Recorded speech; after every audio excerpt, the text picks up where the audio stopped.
Mesdames, Messieurs, bonsoir. Très heureux de vous retrouver ici en direct de la Grande Halle de Cournon dans le cadre du sommet de l'élevage. Alors, que va changer le décret agrivoltaïsme? Alors ce décret, il est important parce que bien sûr, c'est lui qui rend concret la loi sur l'accélération donc des énergies renouvelables. Et ce décret, on l'attend depuis plusieurs mois, on ne sait pas trop pourquoi il freine, on ne sait pas trop ce qu'il va y avoir dedans, on sait qu'il y a des consultations. Et justement, j'ai différents experts ici autour de moi pour aborder cette question. Christophe Jardou tout d'abord. Bonjour. Alors Christophe Jardou, vous êtes président de la FNSEA de l'Allier. Quand je dis FNSEA, je ne fais pas d'erreur. C'est bien ça. C'est la partie départementale, mais qui s'appelle quand même FNSEA. À vos côtés, Bertrand Corot. Bonjour Bertrand. Bonjour. Alors vous êtes directeur des ventes d'Enoé, vous êtes un acteur donc dans l'agrivoltaïsme. À ma droite, Michel Lepape. Bonjour. Alors vous êtes représentant de la coordination rurale en centre Val-de-Loire, mais si vous êtes là, c'est parce que c'est vous qui avez travaillé sur la question de l'agrivoltaïsme depuis des mois, des années. Des années, oui, parce qu'il y a des projets qui sont assez importants, mais je ne suis pas le seul à y travailler à la coordination rurale. Mais on compte sur vous pour avoir bien de la pédagogie sur ce thème. Et juste à vos côtés, Jean-Marc Callois, merci beaucoup d'être là. Bonjour. Vous êtes directeur adjoint de la DRAF Auvergne-Rhône-Alpes. Alors, on va faire quelques points de pédagogie. Ce décret, pourquoi il est important? Alors ce décret, c'est vrai qu'il est extrêmement attendu parce que c'est lui qui va permettre de stabiliser le mode de fonctionnement de la mise en œuvre des projets agrivoltaïsme. Alors la loi donc, de mars 2023 sur l'accélération des énergies renouvelables, elle est déjà assez précise parce que c'est quand même un sujet qui est assez impactant pour l'agriculture et donc elle donne tous les principes de l'agrivoltaïsme. Après, le décret lui-même, il donne les curseurs exacts. Et donc c'est là-dessus que ça discute, parce que forcément, une fois que le curseur il est donné, c'est un petit peu, ça bouge plus. Donc voilà, c'est plus difficile à bouger. Donc mais les principes sont vraiment dans la loi. Et le principe de la loi, on pourrait y revenir tout à l'heure, je pense, c'est vraiment de trouver des solutions qui sont gagnantes pour tout le monde, pour l'environnement, pour l'agriculture. Alors, notamment, c'est quoi? Le taux de couverture, par exemple, c'est quoi les paramètres importants de ce décret? Il peut y avoir... il ne faudrait pas transformer la loi d'accélération en loi de décélération. Et c'est le grand risque au niveau des décrets, c'est qu'ils empêchent à beaucoup de projets d'aboutir, des bons projets agricoles, parce que nous, on soutient évidemment les projets agricoles. C'est agrivoltaïsme, ce n'est pas du panneau au sol. C'est aussi, il faut maintenir une activité agricole. Et donc, ces décrets, s'ils sont trop restrictifs, vont sans doute éliminer des projets et surtout éliminer aussi des régions entières. J'ai l'impression, vous allez me dire si c'est vrai ou pas, mais que quelque part, il y a un pied sur le frein, un pied sur l'accélérateur. On a envie d'accélérer, mais on a l'impression qu'il y a quelqu'un qui freine ou des intérêts divergents. Alors, c'est un sujet qui est assez polémique en fait. Vous avez pu le voir, certains sont pour, certains sont contre. Nous, le positionnement dans notre département de l'Allier, on a énormément de demandes pour mettre des panneaux photovoltaïques au sol. Pour l'instant, tous les dossiers qui sont passés en CDP9 montrent que ce n'est pas forcément de l'agrivoltaïsme tel qu'on l'entend. La difficulté, pourquoi on attend les décrets, c'est qu'on aimerait que ça précise assez rapidement qu'est-ce qu'on entend par agrivoltaïsme et surtout pour les faiseurs de projets, qu'il y ait vraiment un descriptif des parcs tels qu'ils doivent être conçus. Nous, dans le département, on attend avec impatience ça pour qu'on avance. Tout le monde travaille dans son coin, j'ai envie de dire. L'État fait des choses, la profession réfléchit à des choses, les politiques, avec une politique départementale aussi, réfléchissent à des choses. Ce qui nous manque, c'est un moment, c'est ce que j'ai dit ce matin au ministre, il faut pousser pour que tous les acteurs, on se mette autour de la table pour qu'on puisse au moins définir quel est le projet qui irait le mieux dans notre département, parce que malgré les décrets du jour qui viendront, il y aura un gros travail à faire en département pour dire, nous, qu'est-ce qu'on veut? Et la profession agricole a énormément de boulot pour faire tout ce descriptif. Moi, je peux vous témoigner de tout ce qui passe aujourd'hui, tous les projets. Nous, dans le département, on est à plus de 80 projets qui peuvent être déposés. Des agrivoltaïques purs, il n'y en a quasiment pas. On est toujours sur des anciennes méthodes où on a des tables très serrées, ainsi de suite. Avec l'alibi, le mouton qui vient dessous. Donc c'est pour ça que dans le département, on avait freiné des 4 paires. On attend le décret, mais ça ne nous empêche pas qu'aujourd'hui, il faut qu'on se mette au boulot pour définir les choses. Moi, je ne suis pas hostile au truc. Ce qui est primordial, 1, on a toujours de la production agricole dessous. 2, La rente de ça ne va pas qu'aux propriétaires, il faut qu'il y ait un partage de la valeur. 3, il faut arrêter de faire rêver les agriculteurs que tous auront des panneaux dans leur champ, c'est faux. Parce que ce qui manque énormément dans la loi d'accélération, c'est comment on raccorde. Parce qu'il n'y a rien de prévu. RTE sont secs. Quand on vous explique que les postes sources, c'est compliqué. Aujourd'hui, on est quasiment saturé. Donc, qui finance ça? Et là, c'est un grand blanc. Donc, il me semble qu'il manque un volet, c'est comment on fait pour brancher le tuyau. Et ça, on ne l'a toujours pas. Mais derrière, à nous de bosser. Voilà. Parce qu'il faut faire attention aux choses. Si demain, quand vous êtes proche de la retraite, vous dites « moi, je veux un projet photovoltaïque sur mon terrain », sachant que ça me fera une rente pour ma retraite, je crois qu'on aura tout loupé.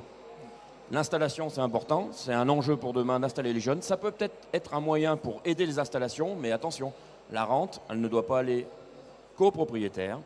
Et 2, vu que tous n'auront pas de panneaux dans leur champ, alimenter un fonds pour aider à la transition écologique, aider à l'installation, pourquoi pas. Donc, ces notions de partage, c'est hyper important. Christophe, est-ce que le ministre vous a écouté ou il pensait à la question d'après? Ce matin, on a soulevé le problème avec le ministre. On en est où des décrets? Il nous a dit qu'ils essayaient de peaufiner, mais en gros, les choses sont à peu près écrites. Il ne faut pas se voiler la face. Il nous parle de novembre. Dans les milieux autorisés, on s'autorise à penser que ça serait plutôt février. Voire mars même. Voilà. Donc, bon, après, je ne sais pas. Ça ne nous empêche pas que nous, on doit vite bosser sur les terrains. Ouais. Il devait arriver en juillet, il a été reculé en septembre. Voilà, là on est en février ou mars. Bertrand, est-ce que vous êtes en phase avec les conditions? Je suis tout à fait en phase avec la définition. Moi, je pense que c'est une bonne nouvelle que le projet de décret, parce qu'aujourd'hui, on est encore à la phase, après 2 ou 3 moutures, c'est un projet de décret, et on a une définition de l'agrivoltaïsme, et donc une définition des projets au sol. Les projets au sol, quand c'est sur une terre agricole, c'est une terre agricole inculte. Voilà.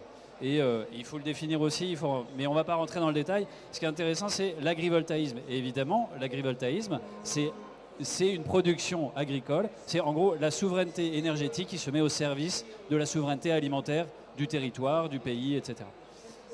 Et sans rentrer dans les questions de partage de valeur, moi, ce qui est important aussi, c'est de rentrer un peu dans les détails techniques. Nous, on a été vigilants sur 2-3 points techniques, notamment l'emprise au sol des panneaux et la manière dont c'est défini. Il y a des petits points de détail où les panneaux trackers, comme on les appelle, ceux qui oscillent, sont défavorisés. Il y a la définition du bien-être animal qui, selon nous, ne peut pas être réduite juste à un point de température et une mesure de température. Il y a beaucoup d'autres choses. Des panneaux qui blessent les animaux, même s'il y a la bonne température, ça ne peut pas être un bon projet agrivoltaïque, par exemple. Et le dernier point, c'est l'usine à gaz, en fait. Il faut que ce soit cohérent, il faut que ce soit lisible pour tout le monde et pour être mis en place facilement. On reviendra sur l'usine à gaz. Michel. Alors, il y a quand même quelque chose qui me heurte un peu, c'est quand on parle de rente et on dit que cette rente doit être partagée entre l'agriculteur et le propriétaire. Sur le principe, je comprends, mais on ne peut pas parler de rente lorsque un agriculteur a une activité. C'est une rémunération en fonction d'un service qu'il rend et d'une production qu'il a. Donc là, c'est plus une rente. Je crois qu'on peut être d'accord là-dessus. Après, les raccordements, c'est un gros problème. En effet, on l'a soulevé aussi. Et lorsqu'on voudrait éventuellement limiter, pour rentrer un petit peu dans la technique, limiter les volumes et les surfaces des projets, on aura une multitude de passages sur le bord des routes. Et jusqu'à maintenant, il n'y a que 2 accotements. Et parfois, il y a un accotement qui est déjà largement utilisé pour la fibre, pour des fois des raccordements autres, de l'eau ou je ne sais quoi. Et donc là, ça va poser vraiment un problème. Ce partage, nous, à la coordination rurale, on a tout de suite pensé à l'agrivoltaïsme en disant en priorité installation, conforter des exploitations et transmettre. C'est les 3 points qui sont extrêmement importants à respecter. Mais il ne faut pas oublier que, vous avez évoqué tout à l'heure des terrains cultes, on ne sait pas très bien la définition des terrains cultes. C'était 10 ans non cultivés. Oui, mais alors là, c'est encore autre chose. C'est-à-dire que si on parle d'agrivoltaïsme, on ne peut pas demander à des agriculteurs de mettre des moutons, demain des bovins ou autre chose, de les obliger de tirer un revenu avec une production agricole significative, et puis d'un autre côté, de les mettre sur des sols qui ont été abandonnés avant parce que naturellement, ils ne pouvaient pas remplir ce rôle-là.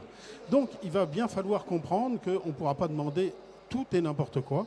il faudra quand même être mesuré dans les exigences. Sinon, ce sera, je reviens, une loi de décélération et pas une loi d'accélération. Et tout le monde y perdra, les citoyens aussi. Jean-Marc. Ouais, je veux bien rebondir sur ce qui se dit là, parce qu'effectivement, tout ce qu'on est en train de dire, finalement, ça explique pourquoi ça met aussi longtemps à écrire. Encore une fois, la loi, elle donne quand même pas mal d'éléments sur les principes. Et je vais peut-être rappeler quand même qu'il y a 3 principes, enfin, je résume à 3 grands principes. Le premier, c'est le principe de réversibilité, ça c'est très important, c'est qu'on ne veut pas perdre de l'espace agricole. Hein, donc ça va se traduire par des mesures d'emprise au sol. Voilà, en gros, il ne faut pas injecter trop de béton partout, enfin je caricature un petit peu. Et rien que ça, c'est compliqué à mesurer, hein. C'est pas si simple de mettre le bon indicateur. Après, il y a le principe de... Permettez-moi, mais c'est déjà... Il n'y a pas d'artificialisation. Et ça, il y a une définition actuellement dans l'artificialisation qui est on ne va pas imperméabiliser un sol, oui. Donc on ne va pas l'artificialiser. Contrairement à une zone artisanale, une zone commerciale ou autre chose, ou un parking. Oui. Donc ça, c'est déjà dans la définition de la loi. Après, oui, mais il faut quand même... Dans les curseurs qu'on mettra dans le décret, il y aura aussi des précisions par rapport à ça. Ça, c'est le point, je dirais, le plus simple. Après, il y a la question de ce que j'appelle, moi, gagnant-gagnant, parce que l'idée, c'est l'énergie solaire qui arrive, et puis la photosynthèse versus le photovoltaïque. Il faut qu'on trouve les bons partages. Et la notion qui est au début de l'article 54, c'est ça, c'est de dire il faut qu'on montre que ça améliore un aspect agricole, que ce soit au niveau de la productivité, la lutte contre les aléas, le bien-être animal, la lutte contre le changement climatique. Ça peut être très intéressant pour réguler certains aléas notamment. Et puis le troisième volet qui est plus complexe et qui va au-delà du décret, c'est le partage de la valeur. Parce que c'est vrai que là, pour le coup, à la FNSEA, à la coordination rurale, vous êtes très attaché à ça parce qu'il faut que l'agriculteur, à la fin, il ne soit pas simplement là pour produire de l'électron, mais il faut aussi qu'il soit partie prenante dans la valeur qu'aura son affaire, soit en termes de transmission, soit en termes pour gagner sa vie. Je suis d'accord avec vous que c'est super complexe. Bertrand. Juste un mot sur le partage de la valeur. On en a parlé tout à l'heure avec la FNSEA aussi. Et en fait, nous, au quotidien, on est à la rencontre d'agriculteurs dans notre métier pour faire des bâtiments solaires, pour faire des parcs agrivoltaïques, etc. Donc on sait comment se passe la discussion avec le monde agricole.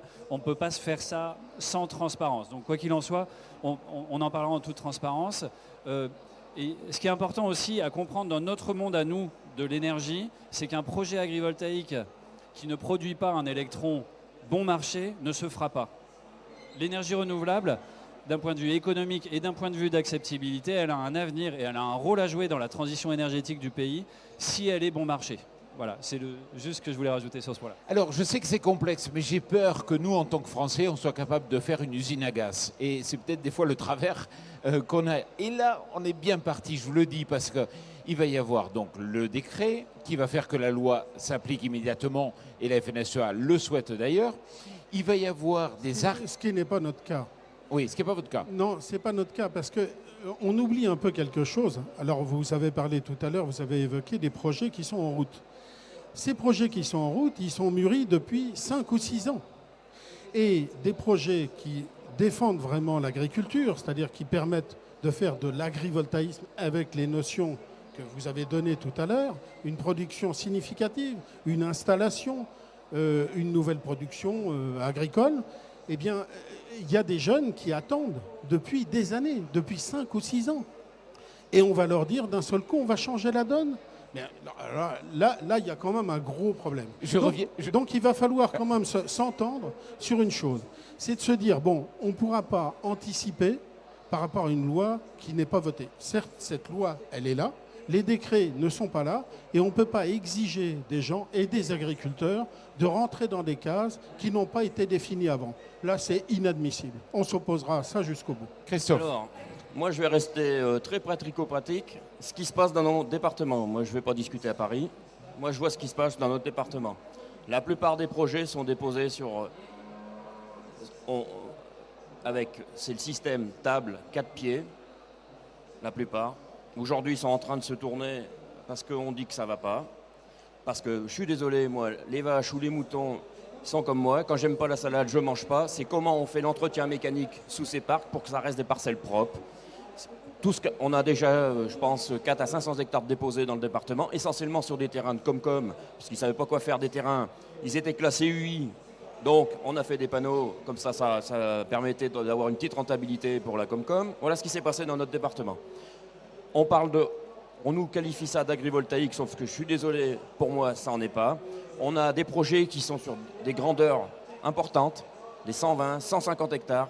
Aujourd'hui, ce qui est en train de se passer, c'est que jusqu'à présent, le concitoyen lambda disait rien. On commence d'avoir des associations qui se lèvent contre. Et si on n'est pas capable de discuter avec nos élus pour l'organiser en chaque territoire, c'est-à-dire le bon maillon, c'est sans doute le PCI, pour essayer de réfléchir comment on le dépose, comment on l'organise. La loi fait qu'on a donné une compétence aux communes. Moi, je pense que c'est une erreur. Il aurait fallu rester à l'échelle de l'EPCI. Parce qu'aujourd'hui, vous avez un problème avec des maires qui sont à la recherche de financement. Certains voient les dollars parce qu'ils se disent « moi j'ai des communaux, je vais vous remettre en panneau, donc j'aurai une rentrée ».